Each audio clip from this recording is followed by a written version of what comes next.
Hello friends, Shri Swami Samarth. आजचा तुमचा दिवस अगदी आनंदाचा जावो ही स्वामींच्या चरणी प्रार्थना करते आणि व्हिडिओला सुरुवात करते.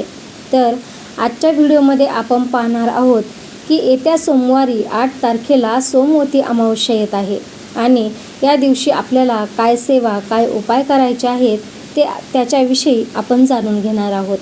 तर यंदा फाल्गुन महिन्याच्या कृष्ण पक्षातील अमावस्या सोमवारी येत असल्यानं त्या दिवशी सोमवती दर्श अमावस्या पाळली जाते.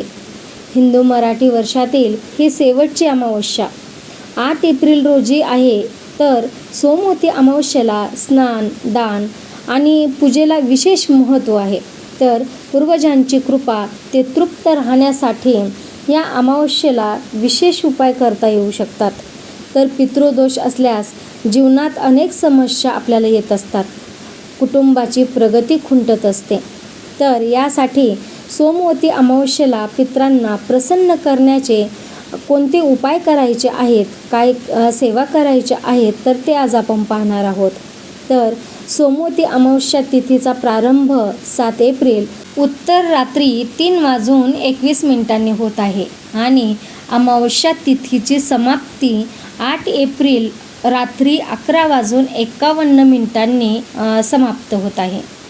तर जो सोमवती अमावस्येला स्नानांची वेळ आहे तर ती पहाटे 4:30 वाजता सुरू होत आहे. म्हणजे ब्रह्ममुहूर्तामध्ये त्या दिवशी स्नान करू शकता. तर या दिवशी आपल्याला काय उपाय करायचे आहेत, काय सेवा करायच्या आहेत ते आपण पाहणार आहोत.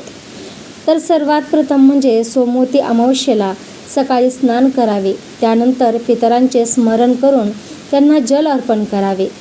तर्पण करताना काळे तीळ, पांढरी फुले आणि कुश वापरा. तर्पण अर्पण केल्यानं पितर तृप्त होतात आणि ते प्रसन्न होऊन आशीर्वाद देतात.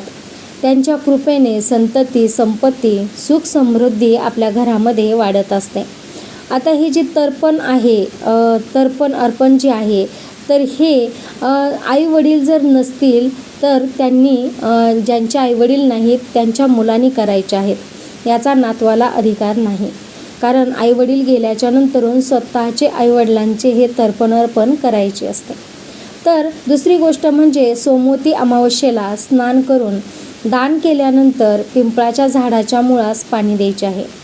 धार्मिक मान्यतेनुसार पिंपळाच्या झाडामध्ये भगवान विष्णू, शिव आणि ब्रह्मदेव वास करतात.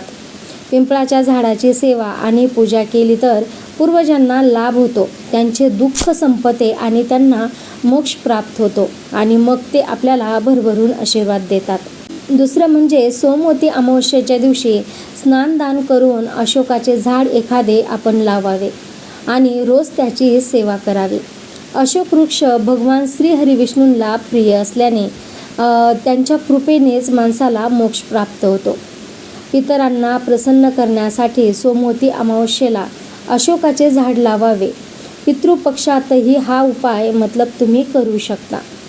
तर सोमवती अमावस्येला आपण भगवान शिव आणि माता पार्वतीची पूजा तर करतोच, परंतु या दिवशी आपल्याला पूर्वजांना मोक्ष प्रदान करण्यासाठी श्रीहरी विष्णूंचीही पूजा आपल्याला करायची आहे. आणि पूजा करतेवेळी आपल्याला ओम नमो भगवते वासुदेवाय नमः या मंत्राचा जप करायचा आहे.